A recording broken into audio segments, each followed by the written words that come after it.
So these are the videos for the Unit 7 IT System Security and Encryption unit.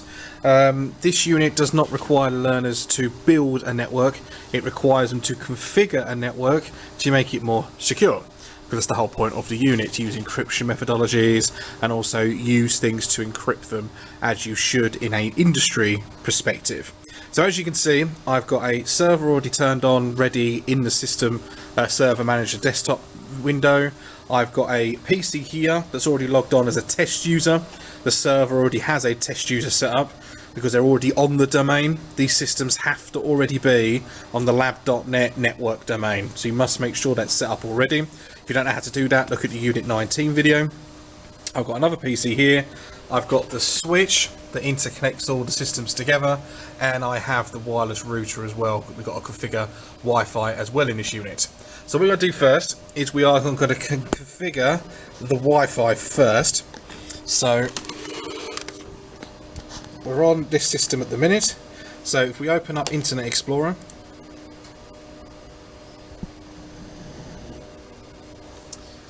and we stop that, get rid of that, and we go 192.168.1.254, press enter. It will take us straight to the router settings page on Internet Explorer, the nice little GUI. Now what it wants to do is basically set up the Wi-Fi using WPA2. There's a checklist that tells you what you need to do, and the kids can use it to tick off as they go along. So we click on settings. Now the password for everything for all the systems is capital PA55W0RD. So you press enter. Now we're in basic settings at the minute. We want to go into advanced settings. You continue to advanced settings. You then need to click on wireless. Now the wireless name might need adjusting. Now at the moment it's called company Wi-Fi. There isn't a name of the company in the scenario, so it's your choice if the kids want to give it a name. If not, just leave it as company Wi-Fi. The security needs adjusting because it's set to WPA and WPA2 as default. Now it asks to set it to WPA2. Doesn't say anything about WPA. So the students can select WPA2 if they want, and then they put in a stronger password. They will then click apply, and it will apply that password to the system.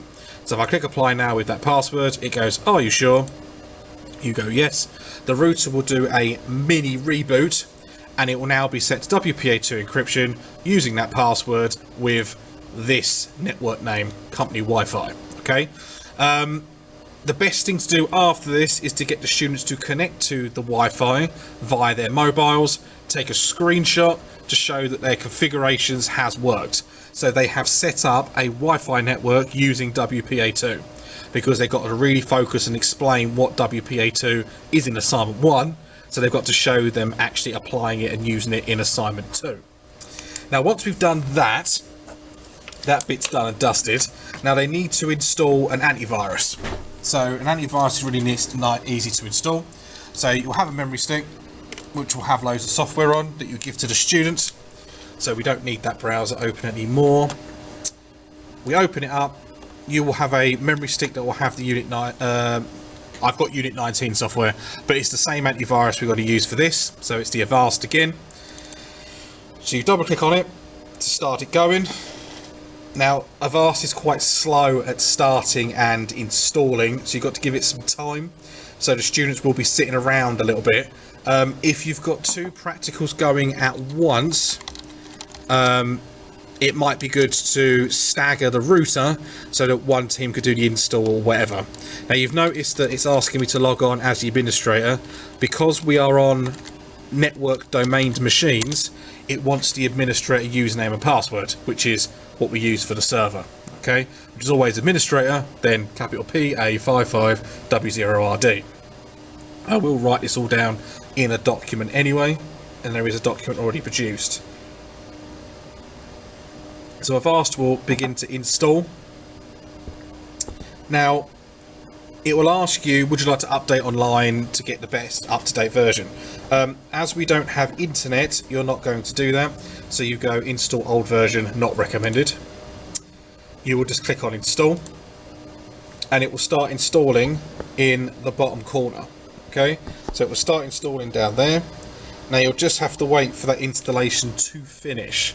Now it could be quick, it could be slow, depending on the system. All these systems are different, but it does depend on how it's feeling at the time. Now once it's installed, that's one part of it, but we then need to run a scan and also check for updates. What is important to mention now is that students should be taking pictures of everything, because they have to annotate these later. Now, by all means, you could do a observation log or something like that, or a witness statement, but every time we've done a practical, having them annotate the pictures, yes, it's laborious for the students and it makes a lot of marking.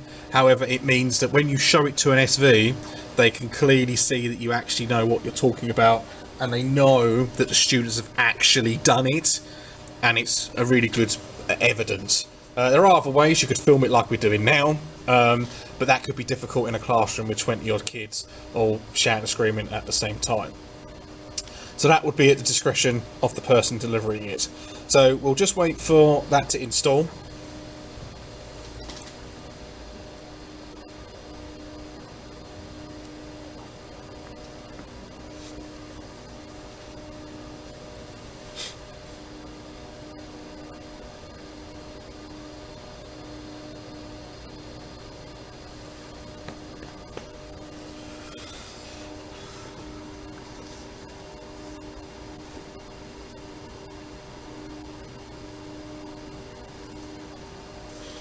Like I said, it does take a while to install Avast, but once it gets there, it's quite quick once it's installed.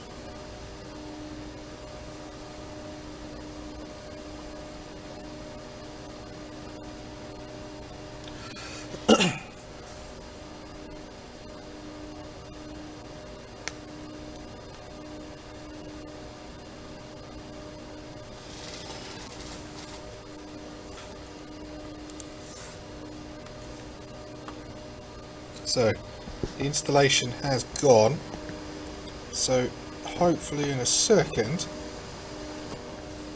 we'll just double click it to speed it up a bit, we'll get Avast to open up.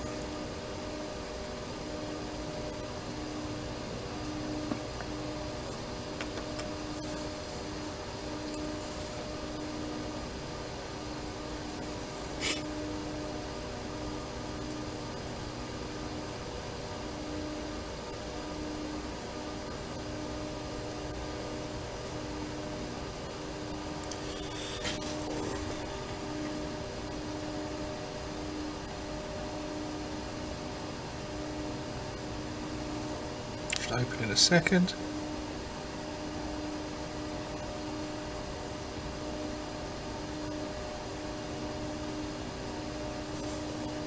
Right, so once Avast has started, it says on the checklist they've got to run a scan. So if you click scan for viruses, and you just do a quick scan, click start, get the kids to quickly take a picture. We don't want to sit there and watch the whole scan, will be here for hours. So take a quick picture of it doing a scan, they can click stop, that's that bit done. Now what they've also got to do is check for updates. So to check for updates, if we click on tools, which is in the top bar, oh no, sorry, settings, the little cog at the side, there will be an update option on the left hand side. So you click on update, and you click update, and they take a very quick picture because there is no internet, so it will fail and go, we've got no internet access, we can't update, but it shows that they have attempted to check for updates. That's all they need to know, because that's really important in network security, to make sure you're updating things on a up-to-date basis.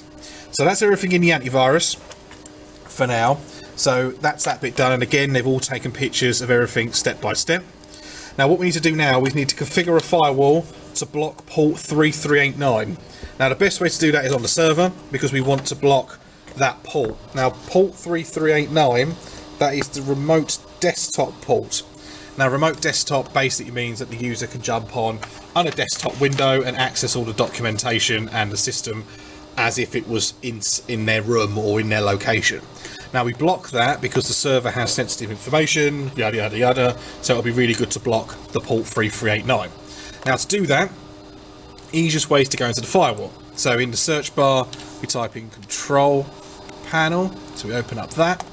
We go on to systems and security. We then click on Windows Firewall. Now when you're in Windows Firewall, it's always good for the kids to take a picture that the firewall is on, that it's working. So take a good picture of that. But we need to go into advanced settings. So we click on advanced settings. Now again, it's always good for the students to take a picture of this window that shows what domain firewalls are active on which bit, etc, etc. Now what we want to block is port 3489 on inbound rules. So on the left hand side there's an option for inbound rules. Now you'll see that there's loads of rules at the moment, greens and ticks and little ones with chevrons through that say they're blocked. What we're going to do is going to set up a new rule. So we click on the right hand side, there's an option for new rule. Now we are going to do a port rule. Again, kids are taking pictures of everything step by step. So we select port, we go next. We then specify the port, which is 3389, which is the remote desktop port. We go next. We want to block the connection from accessing the system. We go next. We want it on all domain, private and public network systems. So we go next. We call it remote desktop, so RDP block will be absolutely fine. They can call it whatever they like. And they go finish, and they'll be able to take a picture of the RDP blocked port. You don't have to test it to make sure it works, because it will work. We have blocked it in the firewall. So as long as they take a picture and show that they have blocked it and it is in the firewall, that's fantastic. And it's already done and dusted. So that bit's done. Now we can stay on the server now anyway, and we can check for Windows updates. So we can close the firewall down. We'll actually delete that because it will cause problems later. So we'll close that down and close the firewall. Now what we need to do now is check for Windows updates. So because we are in 2016, you can't get Windows updates via the control panel. You have to click on the start bar at the bottom and click on the settings cog on the left hand side. You will then scroll down in the Windows 10 settings window and go update and security. And you'll click check for updates, and students take a picture before the internet says it's not there. So that is just checking for updates to show that you're keeping the system up to date. So that's that bit done. Now we need to configure logon rules. Now you have to access the group policy management for this. So we're going to go step by step through it, and then we'll explain what the kids need to show when they get there. So you can either access group policy by the tools in the server manager desktop, which is there, or on most of the servers there is an icon on the bottom taskbar, which is like a little piece of paper with a briefcase. Now once you've opened it, you'll have lots of different options, but we need to edit the default domain policy. So you right hand click it and click on edit. You will then see a couple of different systems, and computer configuration and user configuration. We're going to do computer configurations for now, and we need to click on open policies, so you're making these bigger, Windows settings, security settings, account policies, and then password policy. Now what you must remember to do before the kids get there is you need to mess the password policy up. You need to make it so bad that it's impractical. It's not useful for a company to have it. So at the moment I've set it, it's going to remember 24 passwords, so the user has to remember 25 different passwords. The passwords only last 10 days. The minimum length is only 2 characters. I've disabled password complexity, and I've enabled them to be stored in reversible encryption. Now all of that, bar the minimum password age, is actually useless. They are really bad settings, and the kids need to adjust them. Now they need to click it and adjust it to something that they think is more appropriate. So if we double click on the password history and we change it to say 2, they go apply, take a picture, go OK. Minimum password age, anything from 60 days to 90 days, so we'll set it to 60 days. Apply, take a picture, OK. Leave the minimum password age alone before you can reset your password. Minimum password length really needs to be anything from 6 to 8 characters. So we'll leave it at 6. Go apply, take a picture, go OK. Password should be set in reversible encryption. If the students want to check what it is, they can always hit the explain tab and it tells them what the setting is. So we want to enable that, so we force them to have uppercase and lowercase numbers, letters and numbers. We apply, take a picture, go OK. And we do not want to store the passwords in reversible encryption. It basically means there is a file on the system that you can access that are in a very basic hash function, and we do not want to do that. We don't want the system to store passwords in an easy way to get them. So we go apply, go OK, and students will take a picture of their completed password policy. So the whole thing finished, done, dusted. So next thing we need to do, so we can close all the password policies down and the group policy management. Now the next we need to do is set up some users. Now it doesn't stipulate what users to set up, so I always go with the default. They need to set up a manager. So to set up a user, you always click the little person's head star up here. You then type in manager as the first name will do, and then manager as the username. Go next. Always untick this box about changing the password. And we always want the students to use our default password, which is capital PA55W0RD. And the same for this one, PA55W0RD. Do not let them set their own passwords. It just makes a slow process and can cause problems.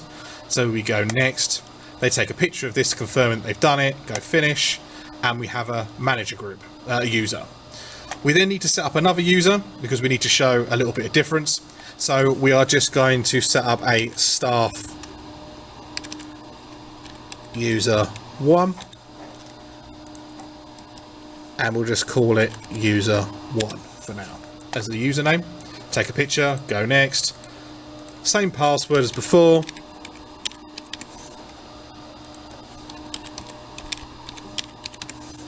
Untick that box, go next, take a picture confirming, finish. So we've got our 2 users now that are set up. Now we'll test them logging in a second. We don't need to do that just yet, so we'll do that in a minute. Now what we need to do now is set up a shared folder with file permissions. So what we need to do is access the C drive. So at the bottom taskbar there is a file directory button next to Internet Explorer, File Explorer. You want to click on this computer. Let's get rid of those in the background. And we want to access the C drive. We then need to make a shared folder. It only wants to make one. So if we just make a new folder and call it company docs. Just for now. Really nice and simple. Now we need to share that with the 2 users and give both of them rewrite permissions. So we right and click on that new file, we go properties. Again, students taking pictures of everything as they go along. We click sharing, we go share. Now at the moment it says the administrator, so we want to add staff user 1, and we want to add the manager.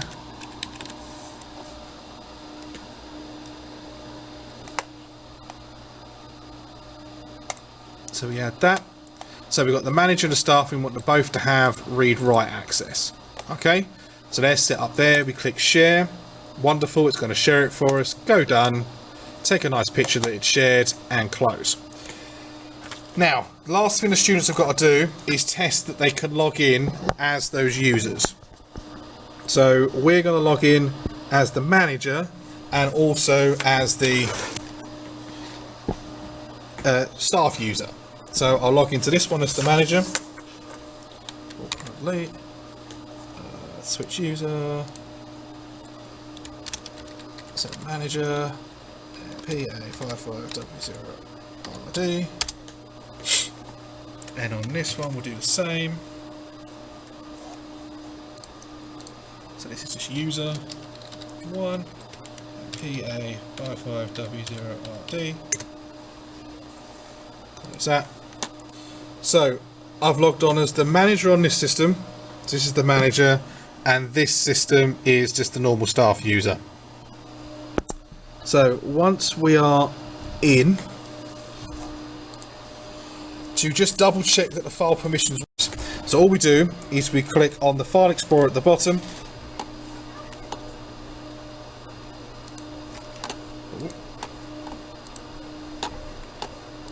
And if we, because that's off the old user, you won't have these because I've logged on as a user that's similar, so don't worry too much. So what you need to do is, once you're into the computer, you click on Network, and you should be able to see the server. Should come up automatically because we're already on the domain, so it should work. Double click the server, you'll see the company documents. You right hand click, map network drive, leave everything set up as normal, go finish, and you have successfully mapped the network drive because the manager can gain access. And now if we do exactly the same on the staff one, which is a normal user one, we double click on there, right hand click, map network drive, leave everything as default, finish, because they can both access the company documents on the system because we haven't set up any particular configurations at this time. Now all of that is pass, so that is all the pass at this moment in time. So it's enough to get them through all the practical elements for the Unit 7, so it's not very complicated. Everything on there was quite simple, quite straightforward, and it's a simple configuration to secure a system. Now the video after this is going to be the optimizations for them to achieve the M4, because there's lots of learning aims in Unit 7. So to get the M4, which is the optimizations and improvements, I'm now going to go through a separate video highlighting what they need to do for that.